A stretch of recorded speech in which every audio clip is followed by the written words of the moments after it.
اعوذ باللہ من الشیطان الرجیم بسم اللہ الرحمن الرحیم الحمدللہ رب العالمین والصلاة والسلام علی سید الانبیاء والمرسلین وخاتم النبیین اللہم صلی علی محمد وانزلہ المقعد المقرب عندک یوم القیامت وعلی آلہ واصحابہ اجمعین برحمتک یا ارحم الراحمین۔ معزز ناظرین، السلام علیکم ورحمۃ اللہ وبرکاتہ۔ جاذب پبلیکیشن میں خوش آمدید۔ میں محمد سعید جاذب آپ کی خدمت میں حاضر ہوں۔ تعلیم القرآن کا سلسلہ جاری ہے اور میں آپ کی خدمت میں سورہ آل عمران کی تفصیلات و تشریحات لے کر حاضر ہوں۔ آج کی نشست میں سورہ آل عمران کی آیت نمبر 42، 43 اور 44 شامل ہیں۔ ارشاد باری تعالیٰ ہے وَإِذْ قَالَتِ الْمَلَائِكَةُ يَا مَرْيَمُ إِنَّ اللَّهَ اصْطَفَاكِ وَطَهَّرَكِ وَاصْطَفَاكِ عَلَى نِسَاءِ الْعَالَمِينَ يَا مَرْيَمُ اقْنُتِي لِرَبِّكِ وَاسْجُدِي وَارْكَعِي مَعَ الرَّاكِعِينَ ذَلِكَ مِنْ أَنْبَاءِ الْغَيْبِ نُوحِيهِ إِلَيْكَ وَمَا كُنْتَ لَدَيْهِمْ إِذْ يُلْقُونَ أَقْلَامَهُمْ أَيُّهُمْ يَكْفُلُ مَرْيَمَ وَمَا كُنْتَ لَدَيْهِمْ إِذْ يَخْتَصِمُونَ۔ اور جب کہا فرشتوں نے اے مریم علیہ السلام، بے شک اللہ تعالیٰ نے چن لیا ہے تمہیں اور خوب پاک کر دیا ہے تمہیں اور پسند کیا ہے تجھے سارے جہان کی عورتوں سے۔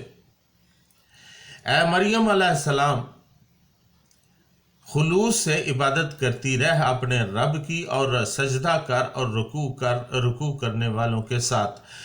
یہ واقعات غیب کی خبروں میں سے ہیں، ہم وحی کرتے ہیں ان کی آپ صلی اللہ علیہ وسلم کی طرف، اور نہ تھے آپ ان کے پاس جب پھینک رہے تھے وہ مجاور اپنی کلمیں یہ فیصلہ کرنے کے لیے کہ کون ان میں سے سرپرستی کرے گا مریم علیہ السلام کی، اور نہ تھے آپ صلی اللہ علیہ وسلم ان کے پاس جب وہ آپس میں جھگڑ رہے تھے۔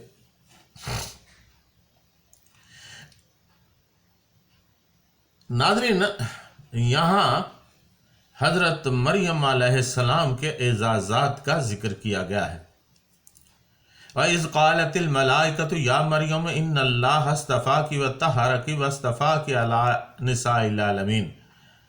جب کہا فرشتوں نے اے مریم علیہ السلام، بے شک اللہ تعالیٰ نے چن لیا ہے تمہیں اور خوب پاک کر دیا تمہیں اور پسند کیا ہے تمہیں سارے جہان کی عورتوں سے۔ یہاں پر اللہ تعالیٰ نے حضرت مریم علیہ السلام کی ان نمایاں خصوصیات کا ذکر کیا ہے جو انہیں عطا کی گئی تھیں، جن کا ذکر یہاں پر میں آپ کی خدمت میں ترتیب واز پیش کرتا ہوں۔ پہلی چیز، یا مریم ان اللہ اصطفاک، اے مریم علیہ السلام، بے شک اللہ تعالیٰ نے چن لیا ہے تمہیں، یعنی قدرت کی نگاہ انتخاب نے بچپن میں ہی حضرت مریم علیہ السلام کو چن لیا اور حضرت زکریا علیہ السلام کی سرپرستی عطا فرما دی اور انہیں بیت المقدس کی خدمت کا اعزاز بخشا۔ پھر اسی مقدس جگہ میں انہیں ایک محراب میں رہائش نصیب ہوئی جس میں زمانہ بلوغت تک عبادت میں مصروف رہیں۔ یہیں پر انہیں بے موسمی پھل ملتے رہے، فرشتے ان سے ہم کلام ہوتے رہے۔ یہ بہت بڑی سعادت اور اعزاز کی بات تھی۔ ناظرین، یہاں پہ یاد رہے کہ حضرت مریم علیہ السلام نبی نہ تھیں بلکہ غیر نبی تھیں۔ یہاں سوال پیدا ہوتا ہے کہ کیا فرشتوں کا غیر انبیاء سے کلام جائز ہے؟ انبیاء کے پاس تو فرشتے ہمیشہ وہی لاتے رہے ہیں اور ان سے کلام بھی کرتے رہے ہیں، مگر غیر نبی سے فرشتوں کے کلام کی کیا حیثیت ہے؟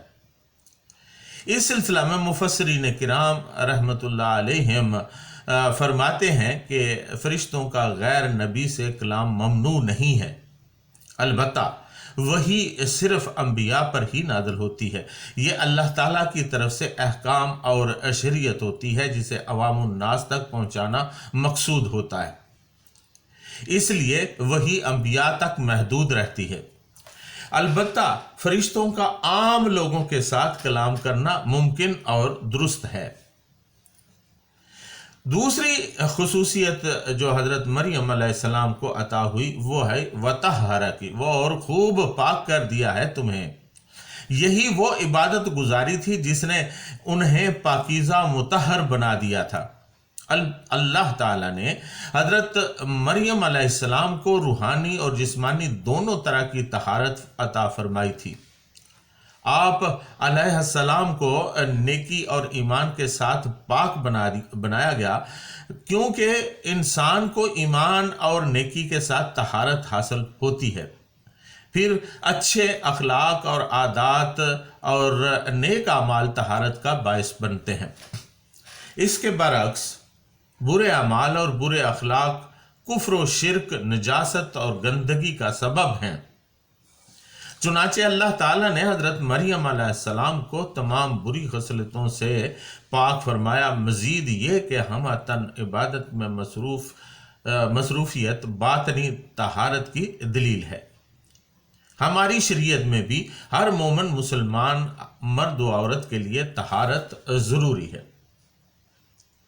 تیسری خصوصیت وَاصْطَفَاكِ عَلَىٰ نِسَاءِ الْعَالَمِينَ، اور پسند کیا ہے تمہیں سارے جہان کی عورتوں سے، یعنی حضرت مریم علیہ السلام کو ان کی کثرت عبادت، زہد، عفت و پاک دامنی، پاکیزگی اور طہارت کے باعث تمام جہان کی عورتوں میں سے چن لیا گیا۔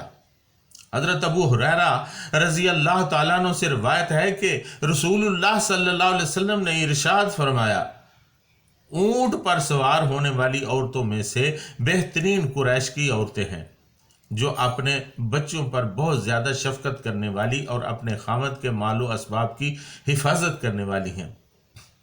حضرت مریم علیہ السلام بنت عمران کبھی اونٹ پر سوار نہیں ہوئی تھی۔ حضرت علی رضی اللہ تعالیٰ عنہ سے روایت ہے کہ رسول اللہ صلی اللہ علیہ وسلم نے فرمایا کہ حضرت مریم علیہ السلام اپنی قوم بنی اسرائیل کی عورتوں میں سب سے بہترین عورت تھی، اور قبیلہ قریش میں سب سے بہترین عورت حضرت خدیجہ رضی اللہ تعالیٰ عنہ بنت خویلد ہے۔ رسول اللہ صلی اللہ علیہ وسلم نے ارشاد فرمایا، تمام جہان کی عورتوں سے 4 عورتیں افضل ہیں۔ پہلی مریم علیہ السلام بنت عمران، دوسری خدیجہ رضی اللہ تعالیٰ عنہ بنت خویلد، تیسری فاطمہ الزہرا رضی اللہ تعالیٰ عنہ بنت محمد صلی اللہ علیہ وسلم، چوتھی آسیہ علیہ السلام زوجہ فرعون۔ رسول اللہ صلی اللہ علیہ وسلم نے یہ بھی فرمایا کہ مردوں میں سے کامل تو بہت سے ہیں لیکن عورتوں میں صاحب کمال صرف 3 ہیں۔ پہلی مریم علیہ السلام بنت عمران، دوسری حضرت آسیہ علیہ السلام زوجہ فرعون، اور تیسری حضرت خدیجہ رضی اللہ تعالیٰ عنہ بنت خویلد۔ اور حضرت عائشہ رضی اللہ تعالیٰ عنہ کو عورتوں پر اس طرح فضیلت حاصل ہے جس طرح سرید کو تمام کھانوں پر۔ اللہ تعالیٰ جب کسی کو چن لیتا ہے تو اسے گناہوں سے پاک کر دیتا ہے، یعنی اس کے مقبول بندے گناہ نہیں کرتے۔ افسوس کہ عیسائیوں نے اپنے خود ساختہ اتحاد ثلاثہ یعنی ٹرینٹی کے نظریہ کے مطابق حضرت مریم علیہ السلام اور ان کے بیٹے حضرت عیسیٰ علیہ السلام کو خدائی کا حصہ دار بنایا۔ دوسری طرف یہی عیسائی حضرت مریم علیہ السلام کو یوسف نجار کی بیوی بتاتے ہیں، جبکہ یہود نے انتہا ہی کر دی ہے کہ وہ ان پر بدکاری کا الزام لگاتے تھے۔ حقیقت یہ ہے کہ حضرت مریم علیہ السلام اپنے رب کی تابع فرمان اس کے سامنے سربسجود رہنے والی اور اللہ تعالیٰ کے فرما بردار بندوں کے ساتھ ساتھ اس کے سامنے جھکنے والوں میں سے تھیں۔ یا مریم اقنتی لربک واسجدی وارکعی مع الراکعین، اے مریم علیہ السلام خلوص سے عبادت کرتی رہ اپنے رب کی اور سجدہ کر اور رکوع کرنے والوں کے ساتھ۔ ناظرین، بشارت سنانے کے بعد فرشتوں نے حضرت مریم علیہ السلام کو بعض نصیحتیں بھی کی، جس سے مراد اس رب العالمین کا شکر ادا کرنا ہے جس نے انہیں اس قدر برتری عطا فرمائی۔ سجدہ کا حکم پہلے اور رکوع کا بعد میں ہوا ہے، حالانکہ رکوع سجدہ سے پہلے ہوا کرتا ہے۔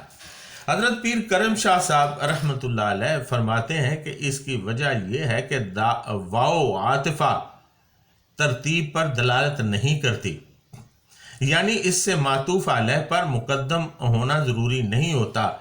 امام بیضاوی رحمۃ اللہ علیہ فرماتے ہیں کہ جن دو چیزوں کو حرف واو کے ساتھ اکٹھا بیان کر دیا جائے ان میں ترتیب ملحوظ نہیں رکھی جاتی، اس لیے سجدے اور رکوع کے آگے پیچھے آ جانے سے کوئی فرق نہیں پڑتا۔ تاہم نماز پڑھتے وقت پہلے رکوع ہی کیا جائے گا اور اسی طریقہ پر عمل کیا جائے گا، یہی حضور سرور کائنات صلی اللہ علیہ وسلم کا طریقہ ہے۔ امام بیضاوی رحمۃ اللہ علیہ یہ بھی فرماتے ہیں کہ وسجدی سے مراد مکمل نماز ہے، چونکہ سجدہ نماز کا ایک اہم رکن ہے، اس لیے صرف اس کا ذکر کر کے نماز مراد لیا گیا ہے۔ بعض اوقات صرف تسبیح کرنے سے نماز مراد لی جاتی ہے۔ بہرحال امام صاحب رحمۃ اللہ علیہ فرماتے ہیں کہ یہاں پر سجدہ سے مراد نماز ہے اور رکوع سے مراد خشوع و خضوع ہے۔ گویا عاجزی کرو عاجزی کرنے والوں کے ساتھ، چنانچہ آپ رحمۃ اللہ علیہ کے مطابق پورے جملہ کا مفہوم یہ ہوگا کہ نماز نہایت خشوع اور خضوع اور عاجزی کے ساتھ ادا کرو۔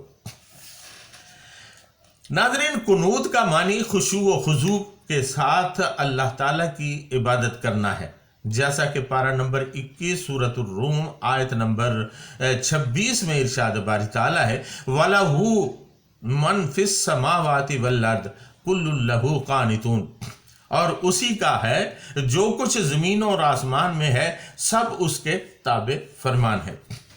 حضرت ابو سعید خدری رحمۃ اللہ رضی اللہ تعالیٰ عنہ روایت کرتے ہیں کہ رسول اللہ صلی اللہ علیہ وسلم نے ارشاد فرمایا کہ قرآن مجید میں جہاں بھی قنوت کا ذکر آیا ہے اس کا معنی اطاعت و فرما برداری ہے۔ حضرت مجاہد رحمۃ اللہ علیہ فرماتے ہیں کہ مریم علیہ السلام نماز میں اتنا طویل قیام فرماتی کہ آپ کے پاؤں سوج جاتے، اور قنوت سے مراد نماز میں لمبے لمبے رکوع کرنا ہے۔ حضرت حسن بصری رحمۃ اللہ علیہ فرماتے ہیں کہ اس کا معنی یہ ہے کہ اپنے رب کے لیے عبادت کرو اور رکوع و سجود کرنے والوں میں سے ہو جاؤ۔ حضرت امام عبد الرحمن اوزاعی رحمۃ اللہ علیہ یہ مشہور فقیہ و محدث گزرے ہیں، فرماتے ہیں کہ آپ علیہ السلام اپنی عبادت گاہ میں بکثرت رکوع و سجود اور قیام میں مصروف رہتی تھیں، حتیٰ کہ آپ علیہ السلام کے پاؤں مبارک سے زرد رنگ کا پانی نکلنے لگتا تھا۔ حافظ ابو القاسم ابن عساکر رحمۃ اللہ علیہ یہ بھی محدث و مورخ گزرے ہیں، انہوں نے لکھا ہے کہ آپ علیہ السلام نے اس قدر سجدے کیے کہ آپ کی آنکھوں سے زرد رنگ کا پانی نکلنے لگا۔ حضرت ابو شوذب رضی اللہ تعالیٰ عنہ فرماتے ہیں کہ حضرت مریم علیہ السلام ہر رات غسل کیا کرتی تھیں۔ ذالک من انباء الغیب نوحیہ الیک، یہ غیب کی خبریں ہیں جو ہم تمہاری طرف وحی کر رہے ہیں۔ حضرت مریم علیہ السلام کے تذکرہ کے بعد یہاں پر حضور خاتم المرسلین صلی اللہ علیہ وسلم کی نبوت کی صداقت کا بیان ہے۔ ناظرین، یہ ذکر آئندہ نشست میں ہوگا۔ آج کی نشست میں بس اتنا ہی، تب تک کے لیے اجازت، وما علینا الا البلاغ المبین۔